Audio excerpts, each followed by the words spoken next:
Sports talk where your voice counts. This is the Steve Jones Show on News Radio 1070 WKOK. Now, from the Sunbury Motors Studio, here's Steve Jones.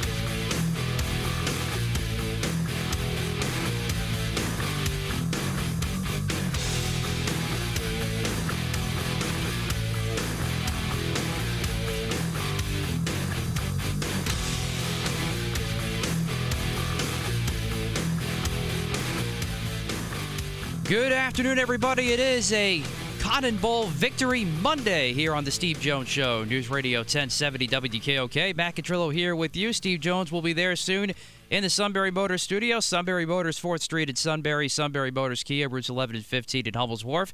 And today's show, as every Monday, is brought to you by our good friends at Purdy Insurance. Visit them at their office on Market Street in Sunbury or go to purdyinsurance.com. And we got a big show today. What a weekend. What a great football weekend it was. Penn State, of course, the big win over Memphis, 53-39 in the Cotton Bowl, as heard here on WKOK. We'll have full recap coming up, including College Football Insider for Stadium, Brett McMurphy. Everyone remembers him from his ESPN days, and he is coming on the show today at 3:35 to recap what was a really good college football weekend. We'll recap both playoff games, Penn State's big win against Memphis, and other topics coming up in college football as we count down now to the national championship game on January 13th as LSU will take on Clemson. And lots to talk about with LSU, of course, with Joe Burrow, too, and we'll get into that. But getting back to Penn State, you mentioned Journey Brown with a terrific game he had with the record 202 yards rushing and the big game he had. And overall, it wasn't a great start for Penn State defensively. Everyone knew going into this game they had to be able to contain the edge and not let Memphis get to the edge, because that was probably where a lot of their athleticism was if you let them get to the outside, there was going to be some trouble. Penn State was clearly bigger up front, both sides of the ball. They showed that in the way they were able to dominate and run the football. I think they had a total of over 300 yards rushing in that game, besides the big game that Journey Brown had. And it was pretty clear on those final couple of drives that they had that they were able to pull away and make a statement and come up with two key drives when they needed to, when Memphis was starting to get on their heels and then simply wouldn't go away. So it wasn't the start that Penn State was looking for. I think kind of got caught sleeping a little bit. The one worry was the 11 a.m. start, Central Time, noon start here on the East Coast, because, of course, that was what happened with the Minnesota game earlier this year. Penn State didn't start out too well, of course. That didn't end well, but this time the defense able to finally wake up, make some plays in the second half, though still kind of struggle a little bit, giving up some big plays. Because Memphis, we knew going in, and Jack and Steve said it best on the tailgate show on Saturday, this Memphis team was not a finesse type of team where there are 10-12 play a drive type of offense. They were a quick strike offense. Penn State needed to limit the big plays. They didn't do a very good job of that overall, but the offense still came up with points when they needed to. They come up with some big drives when they needed to the most in the second half, and they were able to pull away. And another win for James Franklin in a big bowl game, and Penn State comes away Cotton Bowl champs. Now we'll see what goes on from here. Of course, we have our new offensive coordinator we'll be talking about later on this week with Frank Bodani of the York Daily Record, a Pennsylvania man himself. So the Penn State will be looking at fitting him in, and, of course, more recruiting signings coming in next month once we get into the month of January. But otherwise, Penn State finishing off with a good year, another 11-win season. 3 of the last 4 years that Penn State is able to finish off with 11 wins strong. So a good end for the Nittany Lions despite an up-and-down game down in Jerry's World. Now, when it comes to college football overall in the playoffs, Joe Burrow, that was insane. 7 touchdowns, all in the first half, which obviously broke a college football playoff record and an LSU record, too. Everybody knew LSU was probably going to win that game by a large margin, but no one expected the performance that we saw from Joe Burrow. At least not 7 touchdown worth of performance. Maybe a big performance overall, like throwing 3, 4, maybe even 5 touchdowns, but not 7, and not even in one half, nonetheless. That was amazing, seeing the Heisman Trophy winner go out and probably number 1 overall pick in the NFL draft coming up, go out and just dominate the way he did. And that just wasn't even close. 28-point second quarter for LSU just to pull away, and that game wasn't even close. And when you look at Oklahoma's side of things, a lot of hype with Lincoln Riley this year. I tweeted this out on Saturday night. Lincoln Riley, to me, is the Sean McVay of college football. A lot of hype around him, not a whole lot of results. And I get this was a tough matchup for Oklahoma, But to still give up 63 points and the way all the offense that they did in that first half, that's embarrassing. That is absolutely embarrassing. And Oklahoma still finds out that they still have a long way to go in terms of where they want to get to next year. And Jalen Hurts was a complete non-factor in this game, too. Did not throw the football very well at all. Hello, Steve Jones. Yeah. I thought you were going to run the Cotton Bowl montage, but that's all right. No, seriously, that's what we usually do here. Right. We always run a montage of the last game. All right. But yeah, huge weekend. How was it down in Jerry's World?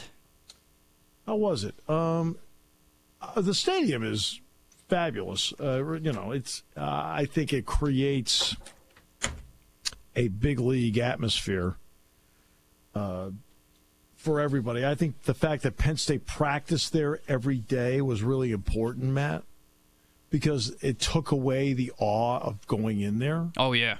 And playing, I think so. They got to practice, and Memphis got to practice there too. So it's not, they just split time. I think it's a brilliant way to do it, and you can do that because the Cowboys practice facilities in Frisco. So I mean, the Cowboys only go into that stadium when they play, and they took the week and they allowed them to do it. Now the Rose Bowl, you can't, for example, do that, Matt, because I think the two teams in doing it would tear the field up. Oh, no question, yeah. That's a natural grass field. Also, the other part about the Rose Bowl is that field, when they play the game, is the first time anybody has played a game on that field. And you're saying, well, what does that mean? And this is what it means. They grow 3 separate fields, and then they pick the best one, and they put that field in about 3 to 3.5 weeks before the Rose Bowl game. And that's the field that's used for the entire year. I actually didn't know that. Wow. This is why I'm on the show, man. That's exactly right. Right. And sometimes it can create – and the problem Penn State had in the game with USC is that some parts of it came up because it was actually one of the colder Decembers that Southern California's had, so the field didn't quite settle in the way they needed it to. And they had a lot of rain. Remember when Penn State played going into that, it was not only cold, it was in the 40s and 50s, which for that, I'm talking about highs during the day, in the upper 30s at night. And it rained a lot 3 years ago. And because it rained a lot, in conjunction with it being colder, it made a difference. But they put that field in, so the first time that anybody plays on that field is actually the Rose Bowl game.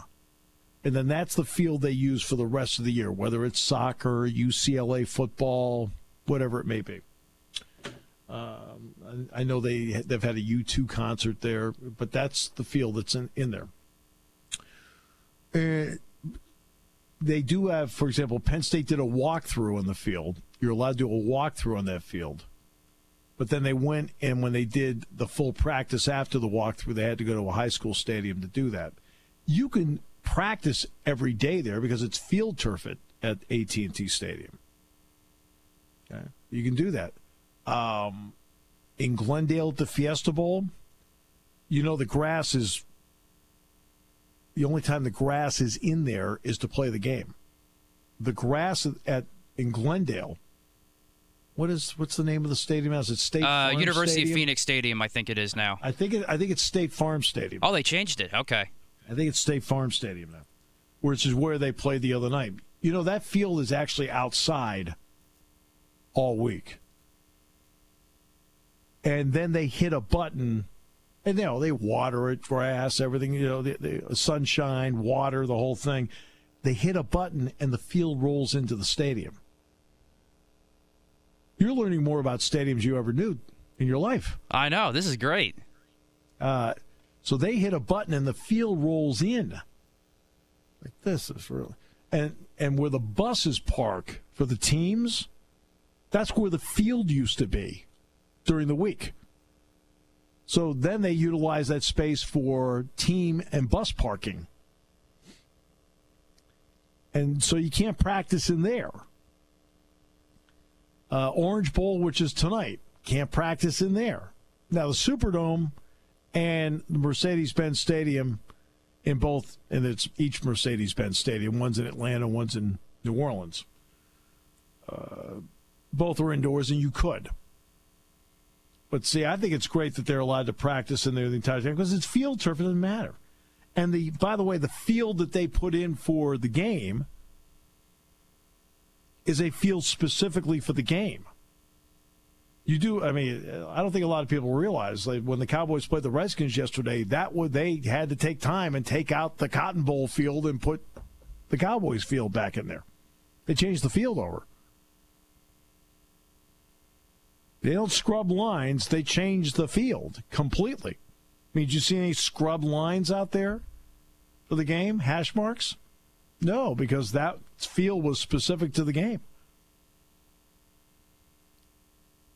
You are getting a real stadium education here. You were in shock. You didn't know any of this, did you? I knew about that they rolled out the field at State Farm Stadium, but the rest of that I did not know. So this is a good quality education today to start off a new week. Yeah. All right, so now we got a lot to talk about here. I don't want to get into the NFL playoffs today at all because as the week goes, once we get to Thursday, Friday, Matt, we'll talk more about that because then at that point it's upon you. The Eagles got in. I think the Eagles are a threat despite all the injuries. I think they're a threat. I think they're a threat to beat Seattle. Agreed. The Steelers that didn't get in, and I know all of you guys out there love your duck suits and everything like that, but cut me a break. Okay? I'm not saying that Devlin Hodges can't be a good NFL quarterback maybe someday in his lifetime, because I'm not one of those never guys. I always leave a little bit of a fudge factor in there as to whether somebody can develop or not, because he's not completely out of it as a quarterback, but he's not a good NFL quarterback, right? He's not awful, but he's not a good NFL quarterback. So the Steelers down the stretch had no shot because they didn't have enough quarterback play to have a shot. Didn't. So we'll get into that later in the week. But we've got a lot to talk about with Penn State football. We've got a lot to talk about with college playoff expansion or not to expand. And some to talk about Penn State basketball, which is 21st today. They'll take on 23rd ranked Iowa. Oh, by the way, 21st in the AP poll, which, by the way, doesn't really matter in the committee room. I'll tell you what does matter is the net. Penn State is up one spot to 15 in the net today. 15, 1-5 in the net. Now you're going to hit the part of the schedule where you've got to get it done. They have done a great job in the opening month and a half of the season of getting themselves to this point where now they're going to be seriously looked at every single game. And Dick Girardi is right about Penn State basketball. Don't just have the goal of getting to the NCAA tournament, which is a huge goal. Well, you know what? The heck with it. Have the goal and win the Big Ten. Why not? Right? Look around the room. Do the Kurt Schilling thing. Why not us? Why not us? There are a lot of teams in the Big Ten that are good enough to win it. Penn State's one of them. But we have a lot to talk about. And look, we'll get to basketball here a little bit later in the broadcast. Because when you have a 110,000-seat stadium and you fill it, that means there's a lot of interest in Penn State football. So we're going to talk about that, the Cotton Bowl, in a moment on News Radio 1070 WKOK, brought to you by Purdy Insurance. For nearly 100 years, Purdy Insurance has been your locally owned, family-operated source for insurance products. With a staff of over 20 and partnerships with some of the industry's most trusted companies, Purdy has the experience and resources to get the job done. Whether you need personal, home, and auto, or complex business insurance solutions, Purdy will help you navigate through the process. Call today at 570-286-5855. Or better yet, stop in their Sunbury office to see what Purdy Insurance can do for you. Power your holiday workshop with fast, reliable internet from SECV free for 2 months. Offering speeds up to 1 gig, SECV internet is the perfect fit for your entire family to shop, stream, share, game, and more, all on your favorite devices, even with a full house. Plus, get free installation and modem rental when you sign up. SECV internet free for 2 months. Call or visit sccv.com/holiday. From floating in a saltwater tank to chowing down on some delicious pierogies, we've had some amazing experiences on In Your Neighborhood. The cool thing is that we've only scratched the surface of what the Central Susquehanna Valley has to offer. So join us as we stop by interesting businesses and organizations, or introduce you to one of our many talented residents each month on IYN on SECV8, exclusively on Service Electric Cablevision Channels 8 and 508 HD. Everybody talks about the North Pole this time of the year, and it may be cold, but this house is colder. Turn the oven on. That only helps when you're in front of it, not for the whole house. Drink some cocoa. Enough. Honey, this year for Christmas, I'm getting us a new ductless Mitsubishi heating and cooling system, so we're warm in the winter and cool in the summer. I'm calling Tony now. Tony? Is he one of Santa's elves? Sort of. He's with TD Energy Experts. He will put us on their schedule to install our new system, and we will start saving money and energy right away. No more standing in front of the stove or dressing like I'm outside when I'm in the house. Hi, this is Tony from TD Energy Experts. Don't freeze through another winter or bake through another summer. Call me and let me show you a better, cleaner, and cheaper way to bring comfort to your home with a ductless Mitsubishi electric heating and cooling system. Call 570-258-8088 or online at tdenergyexperts.com. Landowners, it's time for special year-end savings on Mahindra tractors. Enjoy 0% interest or save thousands of dollars. Plus, your Mahindra dealer can show you how to get tax savings on rugged Mahindra tractors. So hurry into your Mahindra dealer. Save on Mahindra tractors at Hilly Ridge Sales and Service in Mount Pleasant Mills or hillyridge.com. 0% APR financing available for a limited time only. See us or go to MahindraUSA.com for more information.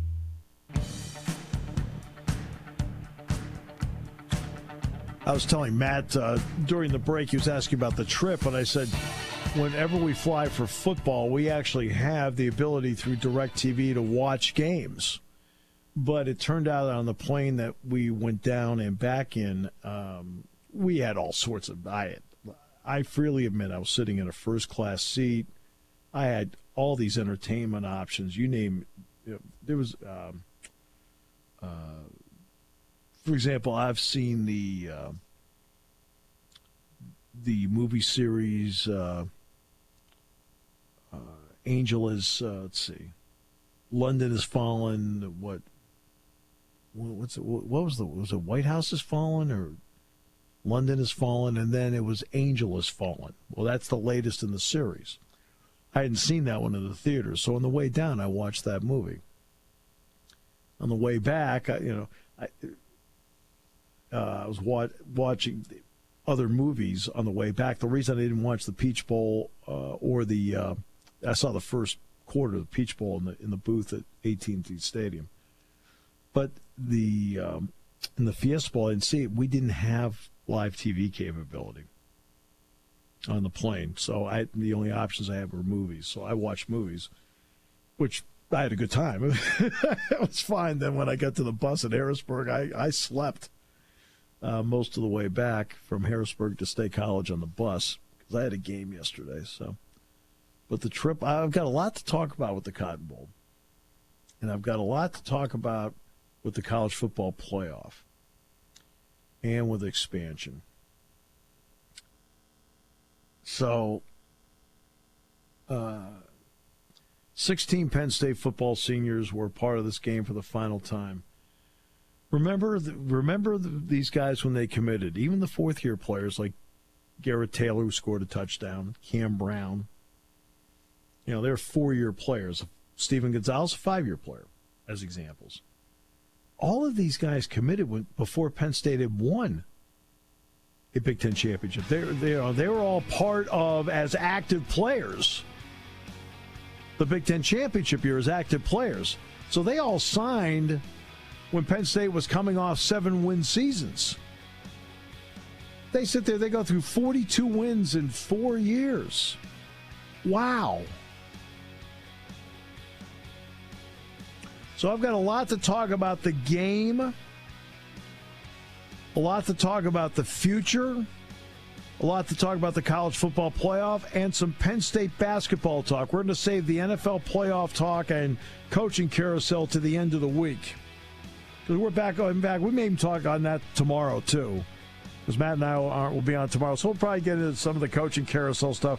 Matt's being considered for the Carolina Panthers job. No? That was news to me.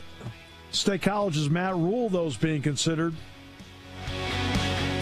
When it comes to car buying, there's the other guy's way, and then there's the SMC way. The other guys force you into a vehicle you really don't want. The Sunbury Motors way lets you take the time you need to browse, ask questions, and take the test drive and think on it.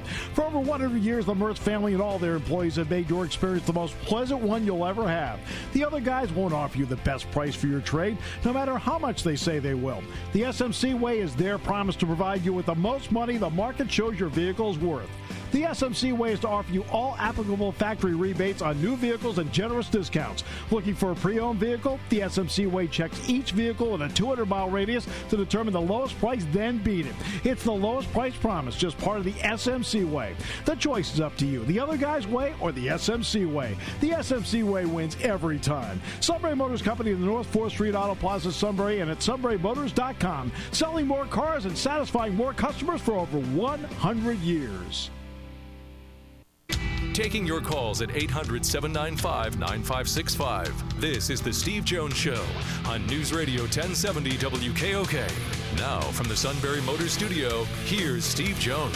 Sunbury Motors, 4th Street in Sunbury. Sunbury Motors Kia, routes 11 and 15 in Hummel's Wharf. And today's show brought to you by Purdy Insurance. Market Street in Sunbury. Go to purdyinsurance.com. All right, when it comes to a level of respect, someone I have tremendous respect for, and yeah, when he takes heat, he's taken some, but you know what? That's because he was right and has good sources. Okay, for all young reporters out there, you don't single source, you multi-source. I've just defined the quality of work of Brett McMurphy. Brett, welcome back. Great to have you with us. Hey, thank you very much. Merry Christmas, and hope you have a good, happy New Year as well. Yeah, so far so good. After announcing the Cotton Bowl on Saturday on the Penn State side, things are feeling pretty good. So, I want to get to the games on Saturday. There obviously were after the Penn State game and the Ohio State Clemson game. It's been a lot made of calls and so forth in that game. What did you think of the quality of the game, Brett, and what did you think about how the role, if any, officiating played in it?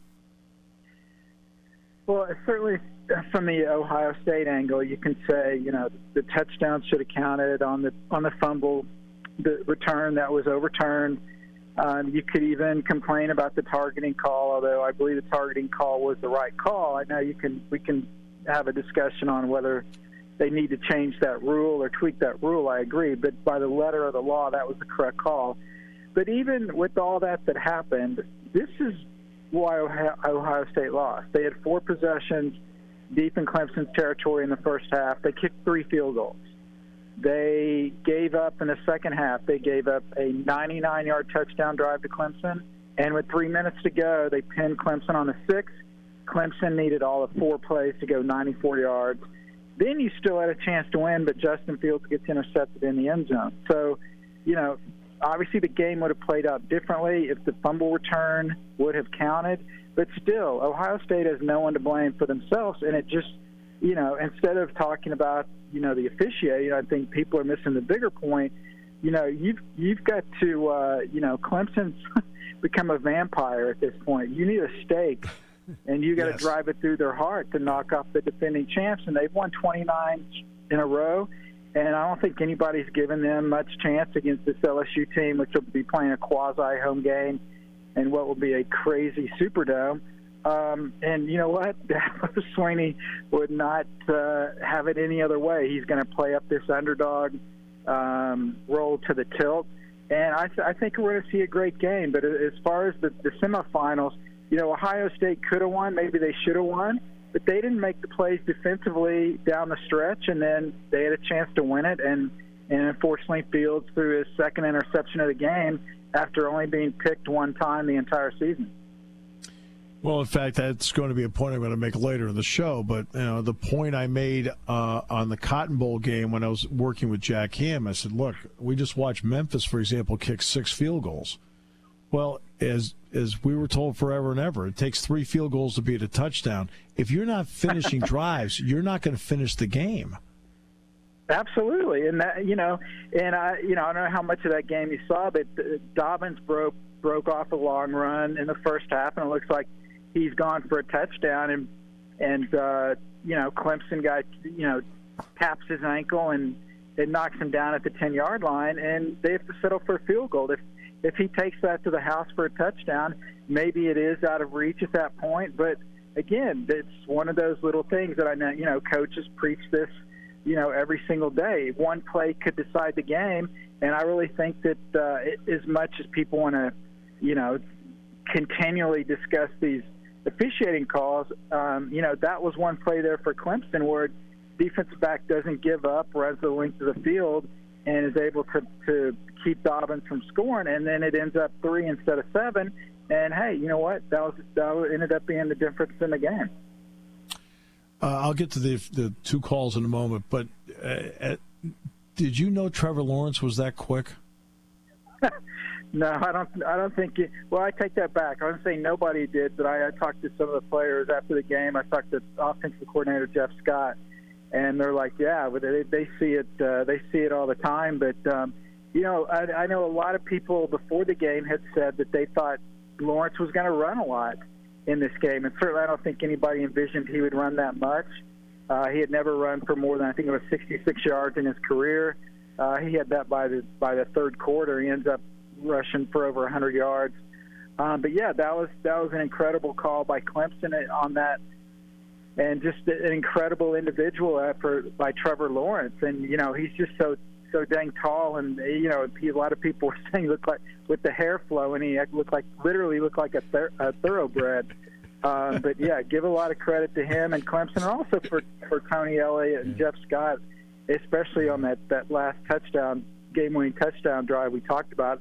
The final play on that touchdown was beautiful because Lawrence is in a shotgun and then starts up the middle like he's a run, and then stops and dumps it to Etienne, who goes 30-something yards for the game winner. But yeah, I mean, LSU's defense, they're going to have their hands full against Lawrence because he was hit a lot. They were able to keep Chase Young off of him for most of the game. And I don't think LSU's defense is as strong as Ohio State. So I think Clemson will be able to put up some points. Yeah, I agree with you. I think they will put some points up. The question is whether they can slow down what LSU does. I want the targeting call. I'm on the plane flying back from Dallas because I did the Cotton Bowl on Saturday, Brett, and then I had to come back. I had to do a Penn State basketball game yesterday at noon. So I'm flying back, so I didn't get a chance to see it live. So then I watched a tape of it. My first impressions when watching both calls, and I think and the replay got both calls right, because Wade, you and I know that the area of tackling is supposed to be between about the chest area and the thigh level. And he's not even close to him. And Lawrence is not a small guy. He hit him helmet to helmet. That was, to me, the definition of the current of targeting. Absolutely. And again, the crown of the helmet, when you're on defense and you lower your head and use your helmet, as a weapon, if you will, you're going to get nailed for that every time. Now, we can discuss whether we like that rule or not, but that is the rule. You know, you may not like that the speed limit's 55, but if you drive over 55, you can get a ticket. So if you're going to drive 70 all the time, that's fine, but you're going to get caught. And the same is, you know, if when you lower your head and you make the contact, you're going to get called for that. And again, I know a lot of people don't like the rule. I don't necessarily like it. I think they need to tweak it. I know a lot of people have suggested, you know, kind of two different levels, kind of an intentional targeting play, and then another one where it's just a bang-bang and it just happens. You know, again, now you're getting into judgment. I don't know how you designate what's intentional and what's not, but I agree. I thought it was the right call. Yeah, because, look, did Sean Wade intentionally hit him with the helmet-to-helmet? No. Okay? He's just trying to, at full speed, trying to hit him. But this was not, Lawrence didn't duck into it like some running backs or receivers do, right, which we can debate. Right.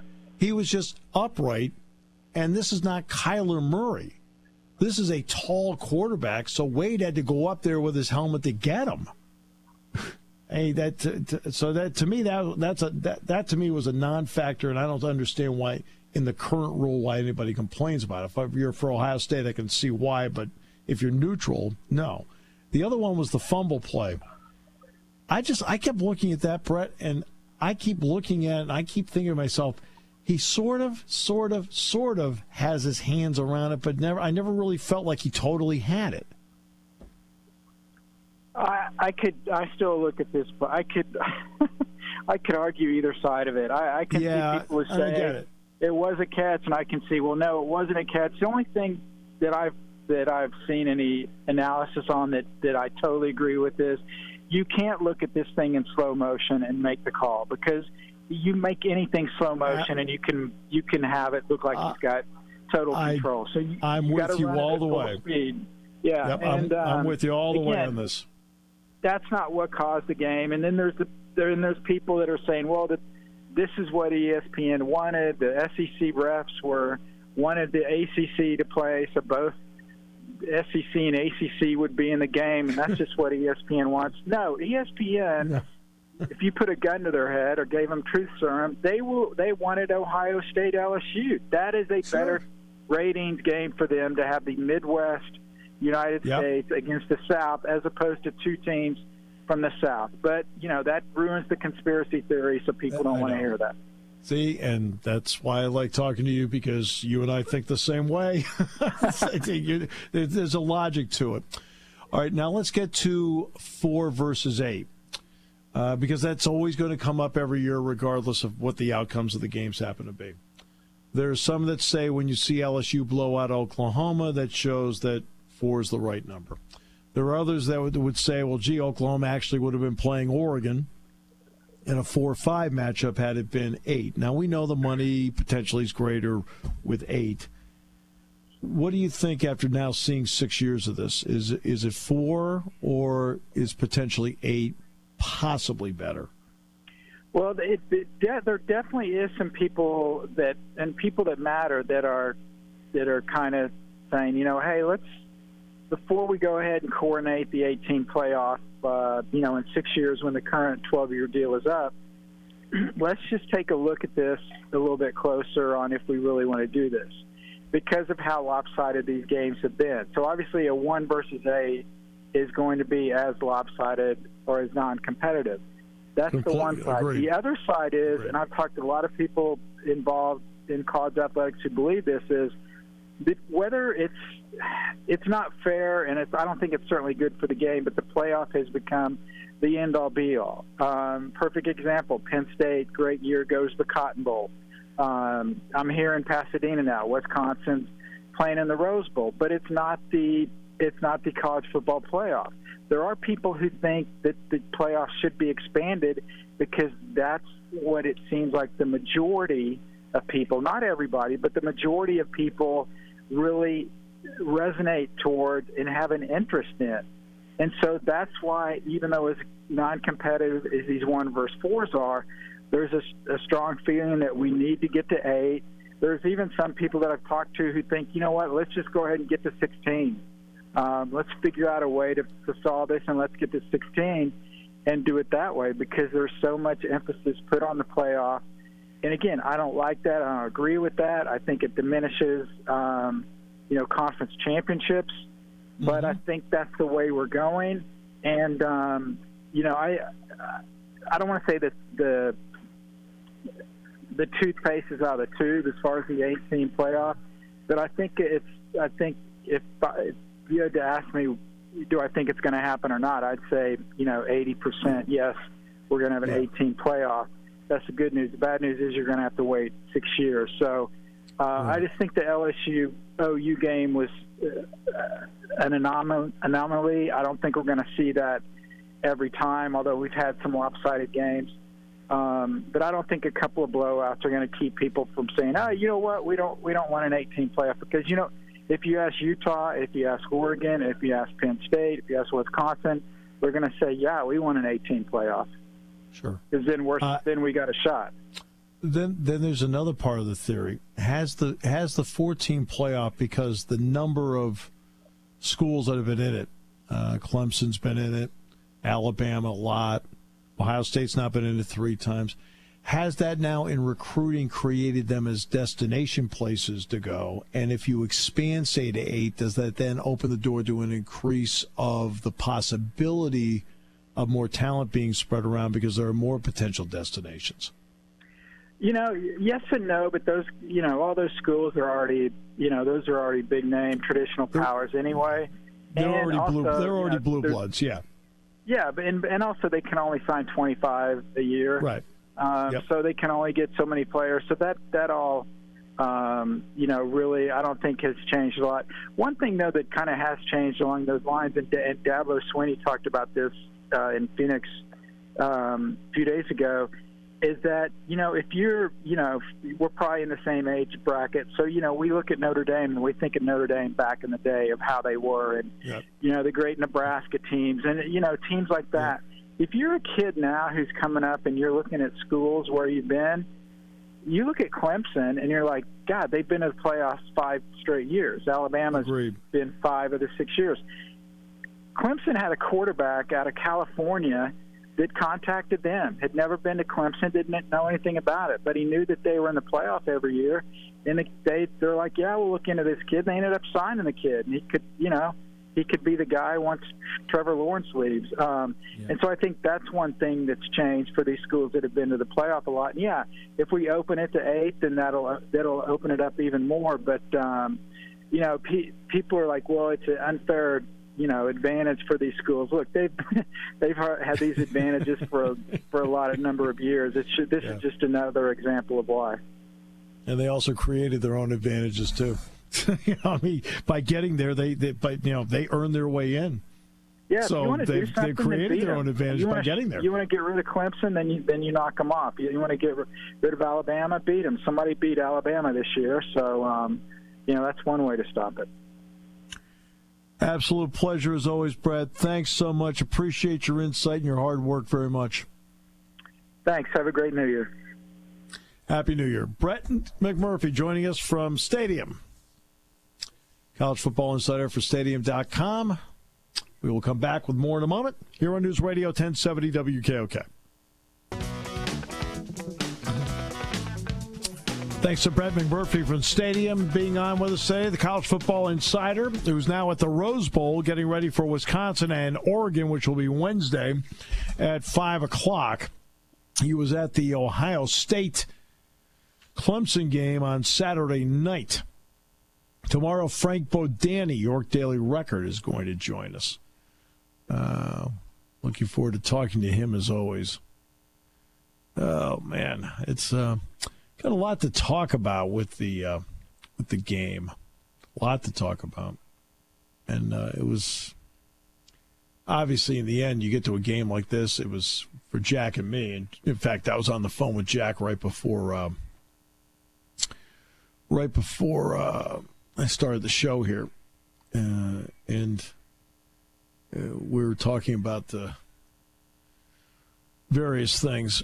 And a lot I'm going to get to in the next half hour.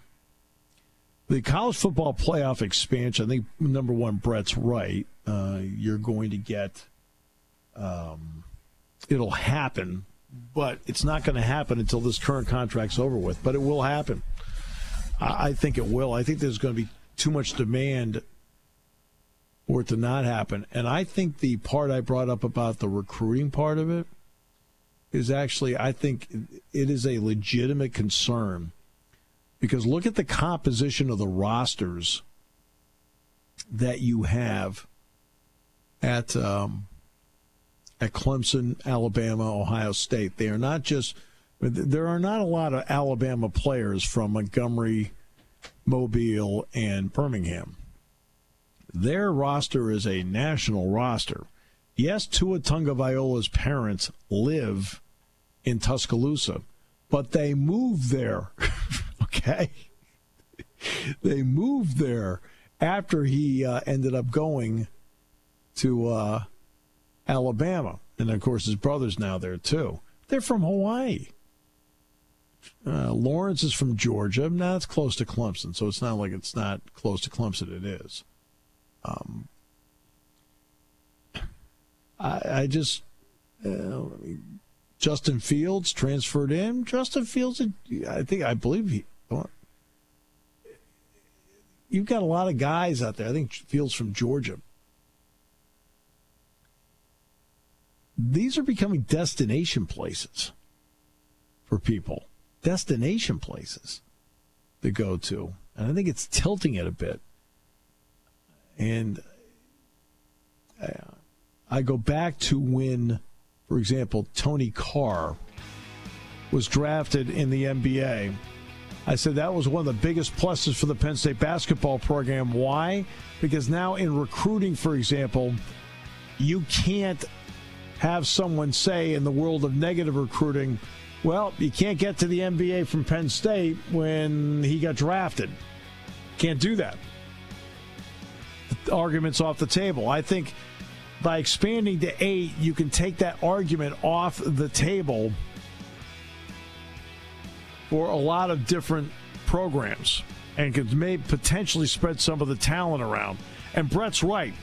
The Notre Dame that we grew up with, because Brett and I are probably similar in age, right?